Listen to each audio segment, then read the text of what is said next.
So without further ado, here's our speaker, Andrew Cao. Andrew Cao is the founder of the 501c3 Greens for Dreams, and he will be presenting about how to begin your journey with community service, where he will explore the opportunities and steps it takes to create an effective community service project. A rising senior from Concord, Massachusetts, Andrew Cao started the golf organization Greens for Dreams in 9th grade and has since taught over 50 students golf and partnered with over 35 companies, including Dick's Sporting Goods, the Boston Red Sox, and CVS to organize 2 charity golf tournaments. Please join me in welcoming Andrew Cao.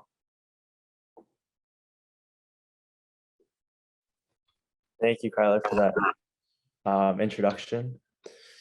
So hello, everyone. Thank you so much for taking the time to listen to this talk today. Hopefully by the end, it brings you something valuable. And today I will be talking about beginning your journey toward community service. And this will be a step-by-step guide. So there will be a lot of opportunities for you to engage, provide input, type in the chat.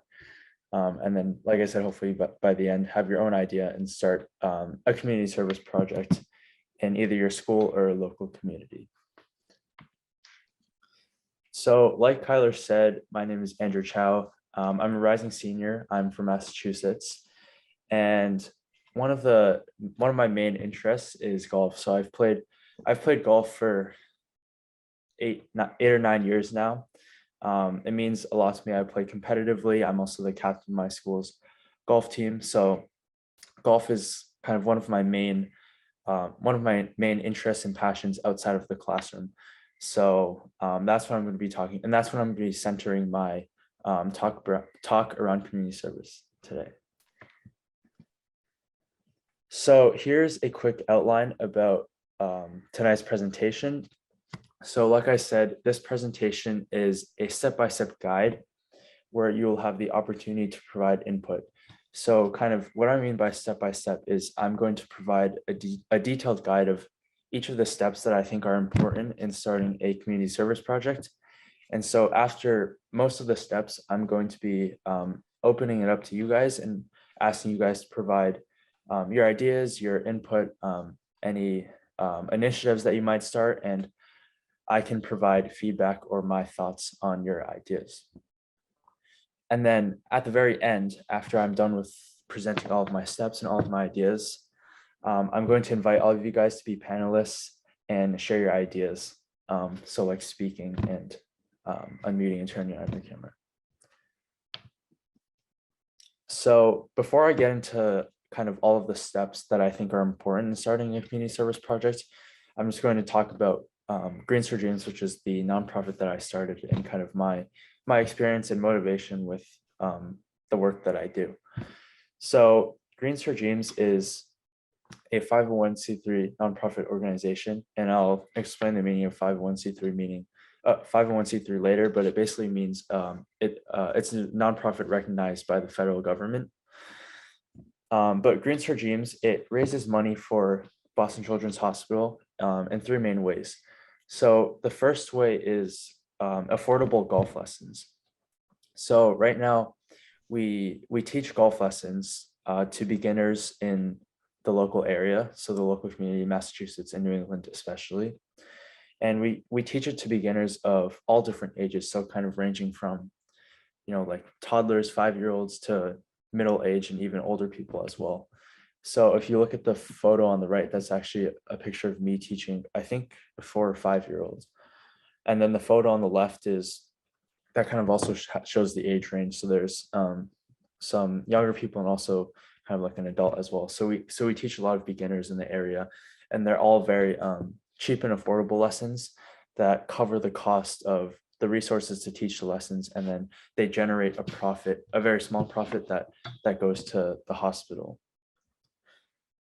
So that was kind of initially the first way that I decided to raise money for Boston Children's. And after teaching golf lessons for a while, I decided that I wanted to raise money through a different way, but also in a way that was related to golf as well. And so the second way that we raise money is through charity golf tournaments. So if you're familiar with golf at all, charity golf tournaments are basically where participants, they pay a certain amount of money, and that covers their whole round of golf plus a little extra.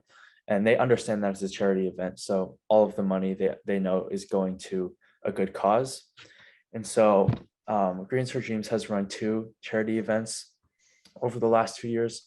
The first one was a mini golf tournament. This was in 2020. So we couldn't organize kind of a real tournament at an actual course. So it was just a mini golf tournament. And then last year, we organized a tournament at an actual golf course. And so the charity tournaments are kind of our biggest fundraising vehicle. So we fundraise several $1,000s through these events. And basically they, outside of the entry fees, we also have like an auction, we have raffle prizes, we have various contests that also help to raise money for Boston Children's Hospital. And then the third way that we raise money is through sponsorships and various partnerships with both local companies in the area and also larger national, international corporations. And so these sponsorships mainly serve our tournaments. So for example, like Kyler mentioned, we partner with CVS and also the Boston Red Sox. So for example, they might donate maybe a gift card or even money that can help support our event. And then in turn, we would provide them with marketing. So it's kind of a win-win situation for both parties, in that the sponsorships and partnerships directly contribute to the charity tournaments and help us to raise money for the hospital. And so that's kind of a quick rundown of what Greens for Dreams is. And so now I can talk a little bit about my motivation, what kind of inspired me to start this organization in the first place. So I like to think about it in as 2 different events or kind of developments that motivated me. So the first one was I noticed that there was a high barrier of entry to accessing golf in my community. So what I mean is that golf is a relatively expensive sport compared to most other sports. And so a lot of people who wanted to pick up golf for the first time, they were really hesitant because it was just so expensive. So for example, a lot of times a golf lesson with a professional would cost, over like $100, maybe even $150. And then a set of golf clubs would also cost several $100s. So it was really expensive.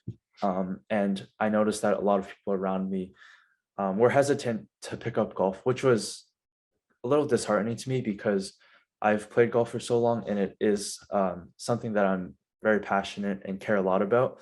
So I didn't want like financial barriers to prevent people from picking this sport up.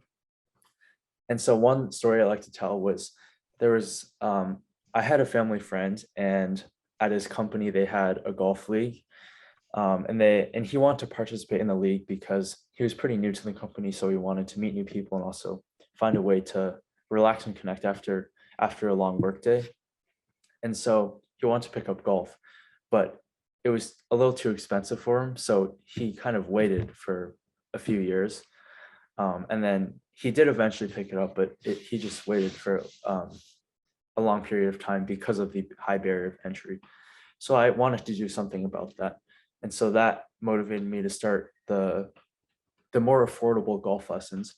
So instead of like a $100 or $150 lesson, we made it like $20, $25. So it was considerably less expensive, and it also allowed people to get introduced to the sport as well. And then the second motivation that I like to mention is a local event in my town. So when I was younger, around like 10 or 11 years old, there was a company that proposed building an asphalt plant in my town. And if you don't know, asphalt it's kind of like concrete. So this company wanted to build a concrete producing plant in my town. But unfortunately, this plant would be very toxic. So it would release toxic air, toxic chemicals, other toxins into the atmosphere that would endanger the health of the residents of my town. And so even though this plant was ultimately approved and constructed, it kind of this whole event, it really motivated me to care about healthcare and improving the health of other people that didn't necessarily have the best healthcare or the best resources in their town. And so the low barrier entry and the care about healthcare were kind of my the two causes that inspired me. And then I connected that with my passion for golf and also my expertise and skills with the game of golf to found Greens for Dreams. And that was how I initially started with the golf lessons and raising money for Boston Children's Hospital, but I did expand to the other methods, like I mentioned. So that's kind of my experience with Greens for Dreams and how I started that. So now I'm going to go into each of the steps that I think are important in starting your own community service project. So step one, I think, is definitely to identify your passions, because ultimately you're going to be using these passions to solve, if not solve, contribute to solving a problem. So some questions that could get you thinking are like, what are your interests? What are your passions? What are your skills? What are you good at? So at this time, I would invite you to open the chat and type in what passions or skills you have, and just brainstorm what you think you could use these skills to maybe solve. So I'll wait for a few minutes. So yeah, I see swimming. So I think swimming is a great idea. That's kind of similar to golf, like swimming.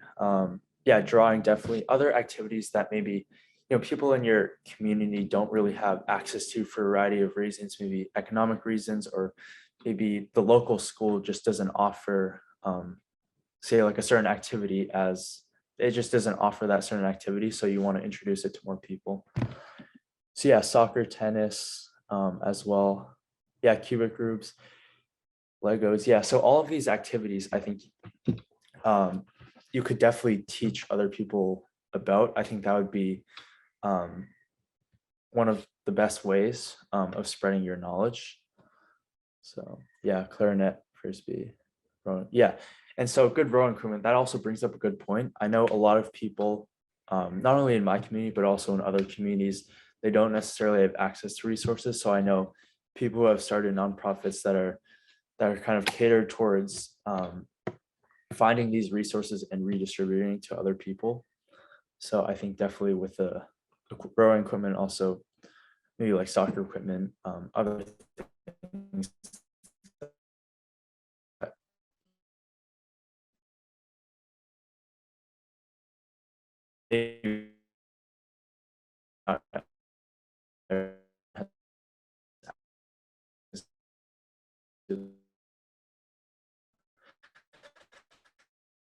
These are all community. So to find a cause, a problem, it doesn't have to be like a societal problem. It can be a problem in your town, maybe even as small as your school that you care about. So yeah, like I said, it doesn't have to be a huge problem, because ultimately those big problems you're not necessarily going to solve, and also those school problems as well, they're probably more accessible, and I think overall all of these problems would be great toward contributing to. And so if you ask yourself that question, you can kind of connect it to your interests, because you want to be using your interests and passions towards solving these problems.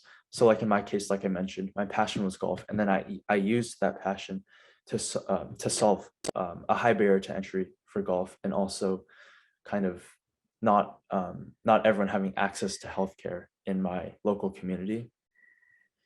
And so kind of similar to the last step, I would encourage you to open the chat again and list any problems in your community, and maybe how you could use your passions and how you could connect your passions to that problem.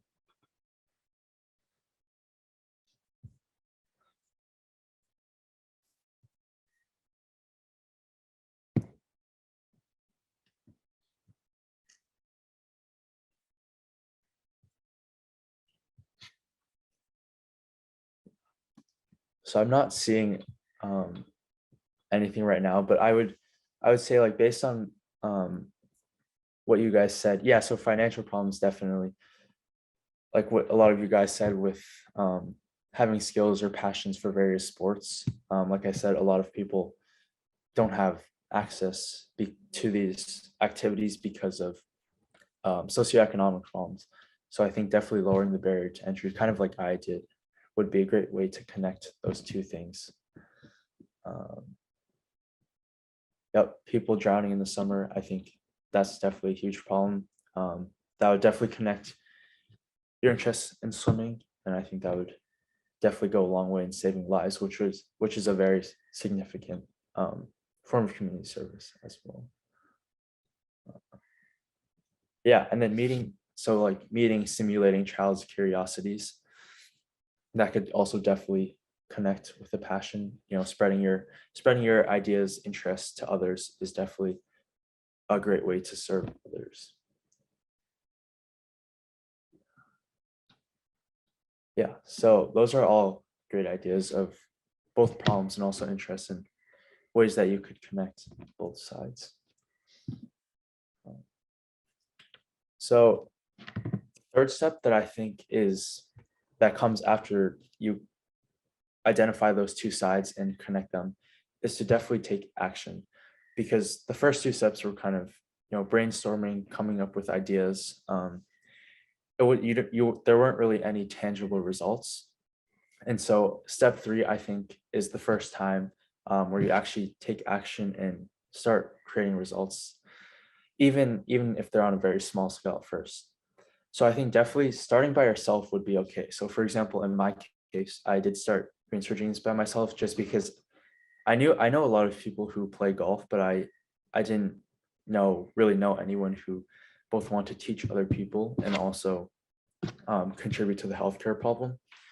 So I did start by myself, but it's also definitely okay to find a partner who shares your interests. I think if you have other people working on your team, that definitely makes it more efficient, easier to grow, allows for the spreading of new ideas, which is great. And I'll definitely talk about that later, because I did end up forming and expanding my team at my organization. And I think definitely also contributing to growing your organization would be creating a website and social media account. So in my case, I did create a website. It was just using Wix, and my website, it wasn't pretty or anything. And I just had the organization had a very basic Facebook account. But I think these steps are important because, in order to run those events and in order to promote those initiatives and actions that you'll take in the future, you need to make others aware of both what your organization is and what you do and why, and you need to convince other people why they should engage and involve with your organization. And so nowadays, with so much technology, I think creating a website and social media account definitely contributes to that growth and allows you to kind of get your organization off the ground and running and start initiatives in the very near future.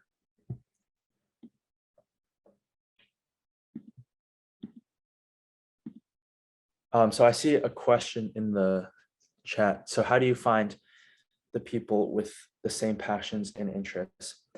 I think what I would say is to start small in your school. So if you're involved in any clubs, if you're in a club, chances are that people in that club probably have the same interests in you. Maybe if you're on a sports team, so like someone mentioned swimming before as one of their interests. If you're on a swimming team, maybe a lot of people on your swimming team they want to lower the barrier to entry to swimming, and they also want to contribute to something else, such as healthcare issues.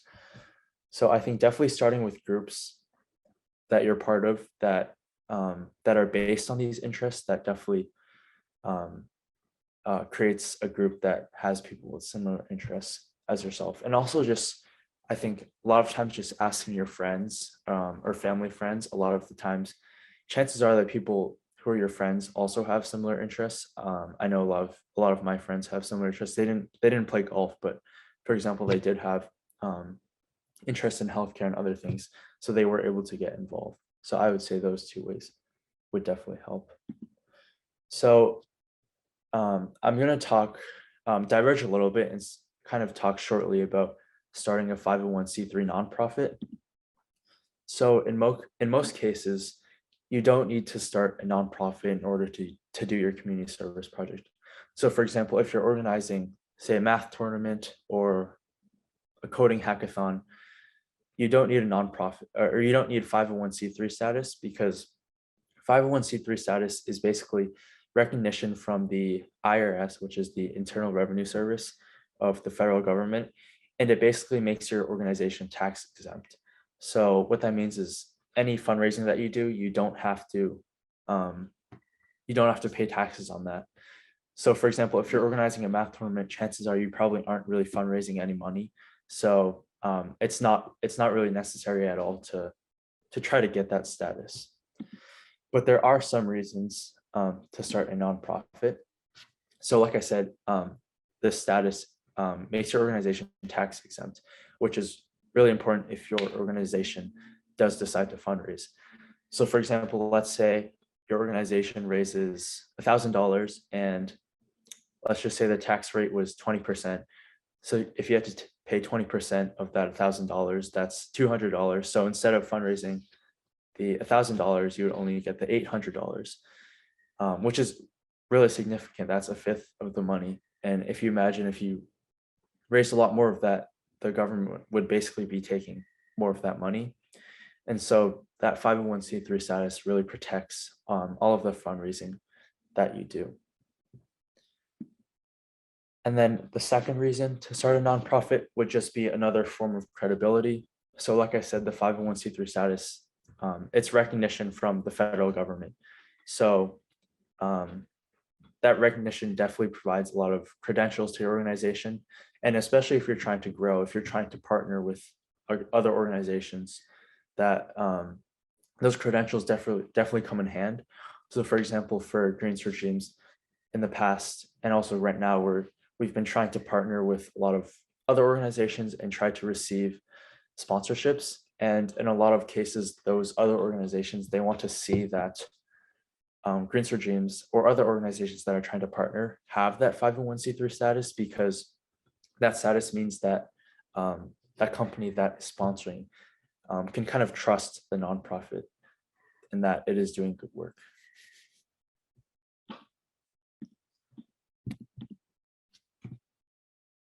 So I'm not going to spend too long on these steps, but so here are some steps to start the 501c3 nonprofit after you kind of get your community service project off the ground. So the first step, there are kind of two steps. So the first step would be to get your nonprofit approved at the state level. And so to do that, you need at least one adult as the director. And then you need to fill out the articles of incorporation with the state. And you can find that on your state government website. And basically the articles of incorporation, they basically just ask for, your identification information, the adults information, the what your organization does, how your organization is classified, kind of the technical, kind of the logistical information. And so once you do that, you get an employer ID number, which is kind of similar to, like I would say, your social security number. So it really identifies your organization as a nonprofit.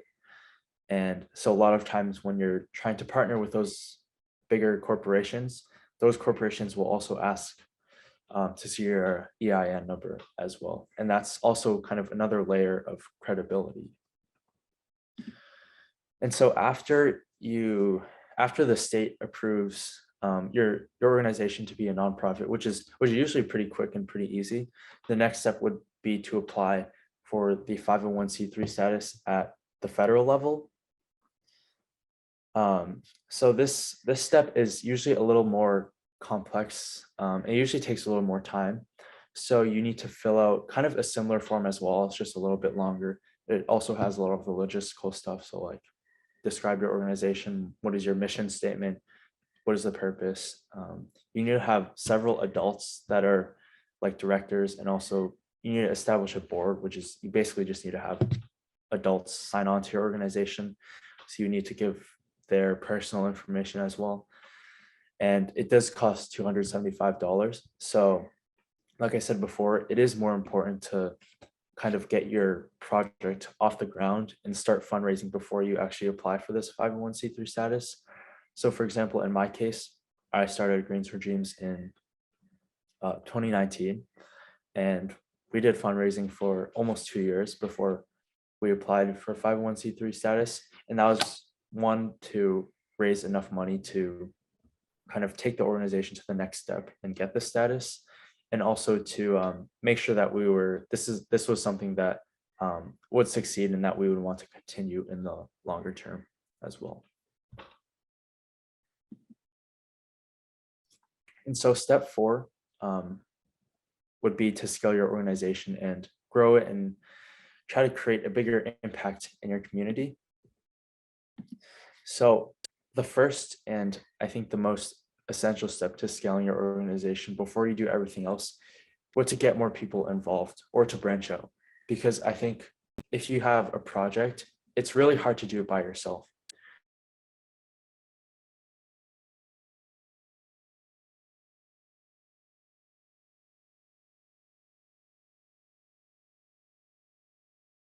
I'll also try to plan for a charity tournament while also trying to ask corporations to partner with us.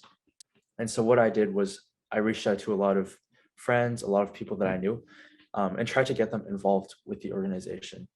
And this is important because you can divide up your tasks very easily, and that kind of allows your organization to run more efficiently. So instead of you trying to do everything and trying to juggle everything at once, which can be very disorganized and also just very time consuming, spreading everything out allows one person to really focus on a task and complete that task to the highest potential.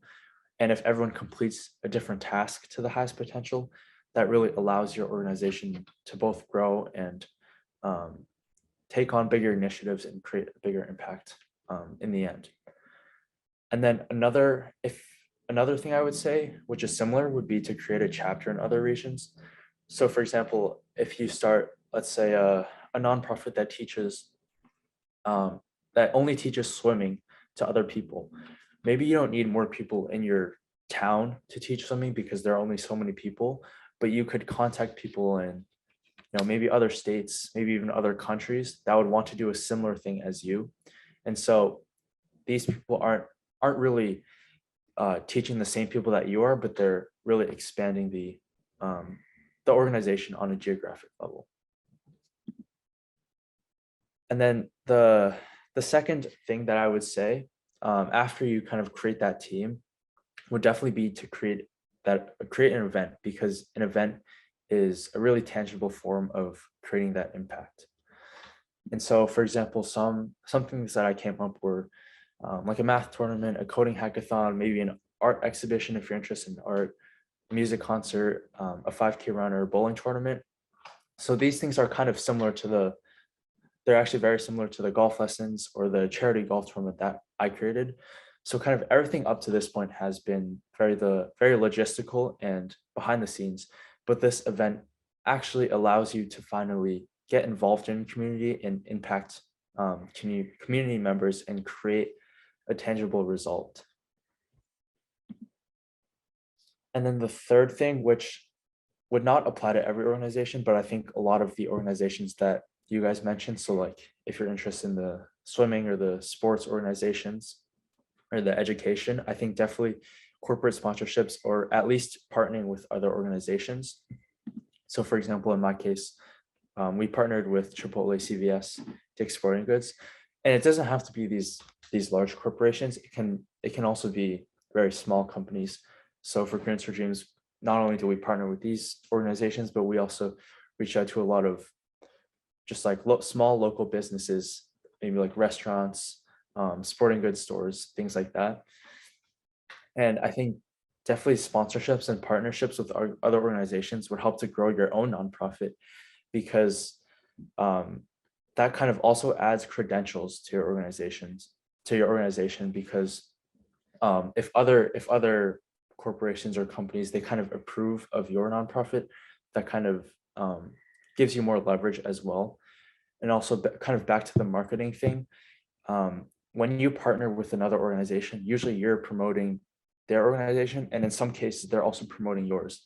So if they're promoting yours, that definitely helps to reach more people and reach a larger audience, which could definitely become a potential audience that you could impact. And so step 5, kind of going back to the events. So the next few steps, I'm really going to talk in detail about the events, about the event that you're going to run. So I kind of like to break up the event into 3 different phases. So the before, during, and after. So this phase on this slide is kind of the before phase. So the before phase is all the planning and the logistical stuff that goes into making sure that your event is actually successful on event day. So for example, you would assign members of your team to each aspect of the event.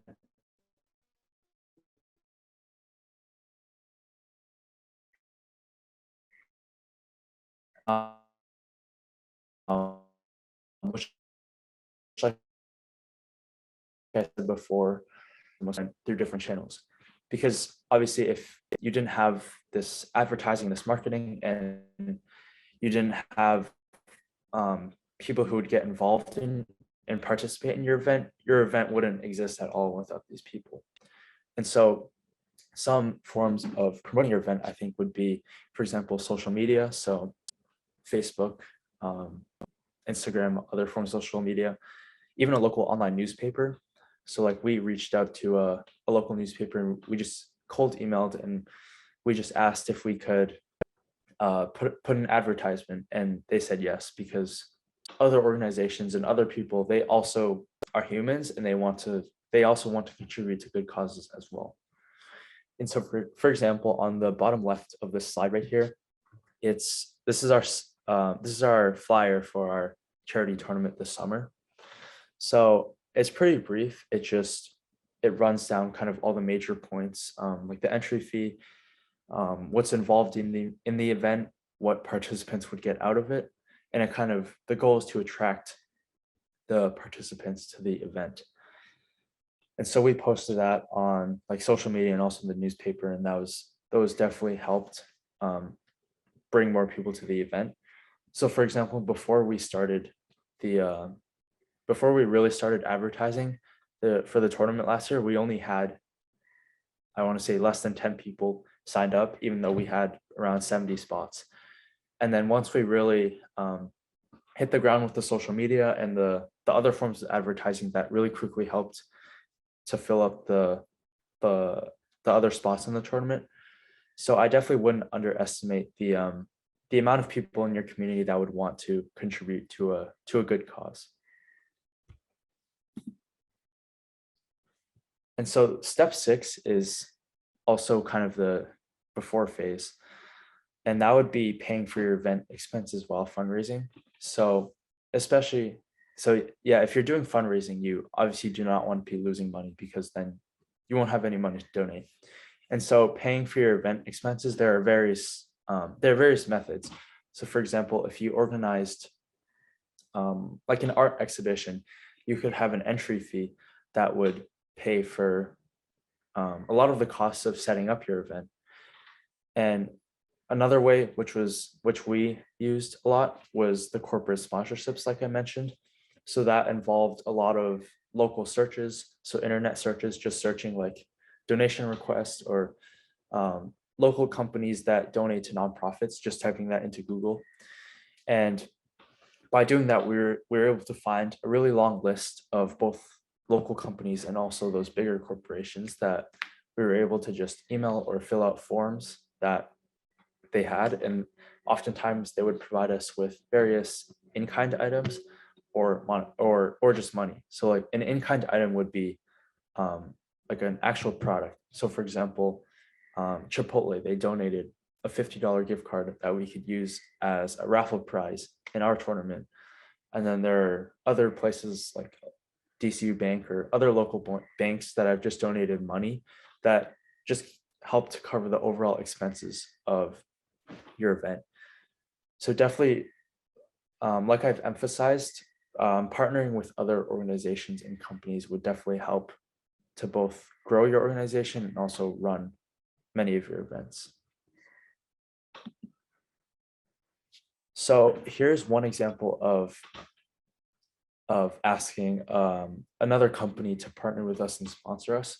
So this example is a donation request form. So a lot of companies, I would say most companies actually, if you just search up donation request form in like your state, so like donation request form in Massachusetts or donation request form in California, there will be a really long list of companies that just pop up, and you can go directly to their donation request forms. And basically all you have to enter is your contact information and then information about your nonprofit. And usually a lot of them ask for proof of 501c3 status, which, like before, goes to show that the credentials are important to other companies that might sponsor you. And so filling out a donation request form that signals to the company that you want them to donate to you. And in a lot of cases, they actually end up they will end up donating to you. So for example, last year we reached out to, I think, around 100 or a little more than 100 companies. And we heard back from 20 that wanted to donate. So that's about 20%, which is not bad. And those 20 companies that did donate, they helped to cover a large part, if not all of the costs of running our event. So kind of the donation request would be the first form of partnering and getting another organization to sponsor you. And then the second way, which can seem daunting at first, but really isn't, is just to send a cold email to a local organization. So there are definitely a ton of restaurants and sporting goods companies and clothing stores in your community that do not have those donation request forms. And so the other way would to just be to send a letter. So on the right of the slide right here is just one of the letters that I sent to various companies in my town this year. So it's pretty simple. I just explained kind of what Greens for Dreams does, what our mission is, and what our goals are. And I explained what our event will be. And it's also important to explain what you will give back to that company, because they don't want to just be donating money or goods to your nonprofit. They also want to be getting something in return. And so with this letter, it kind of made up for the lack of the donation request form. And through these two methods of the form and letter, we really, it allows you to really reach out to a lot of companies and to gain support and partnerships, which really help to boost your event and increase your impact. And so this is like the during phase of your event. So I would definitely say to be there first. You don't want to be in a rush. You don't want to get there when everyone else is there and realize that you forgot something or someone is missing. You want your event to run as smoothly as possible. And you want to keep it organized. So you want to put out signs or, for other different types of events, various other ways that help people know where they're going and where they are. You want to display, if you have prizes, raffle items, and auction items, you want to display all those things. And just overall, I would say you want to keep your event just very organized. And one thing that I would definitely not underestimate is your attitude towards those who are involved in your event, because the people who are getting involved are people who are taking time and energy out of their day and who are actively contributing to your cause. So I definitely say, if you're thinking about the long term and hosting future events, not just this one, it's important to have a great attitude towards other people, like greeting them with smiles when they leave, thanking them, and just checking in with them throughout the day. That definitely goes a long way in both getting a good, I would say, image for your organization, and also thinking of future events as well. And so this is kind of the follow-up after your event. So also, if you're thinking of the long-term future events as well, it's important to, like I said, thank other people. You obviously want to send out any items that other people may have won or bought. And then I would say lastly, it's really important to just be proud of your achievement, because a lot of people in your school and your community probably are not doing these things that you are. And if they probably are doing community service, they're probably not creating as big of an impact, or just like as big of an impact as you are.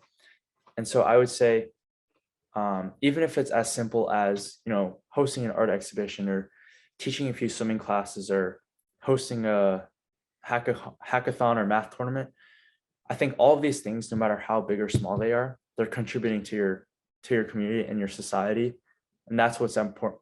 That's what's important at the end of the day. So I think it's really important to just be proud of your achievement. So that kind of concludes all of like the step-by-step guide of everything that I think is important towards creating your community service project. And so I think at this time, I would invite you to hopefully become a panelist and, unmute, share your ideas.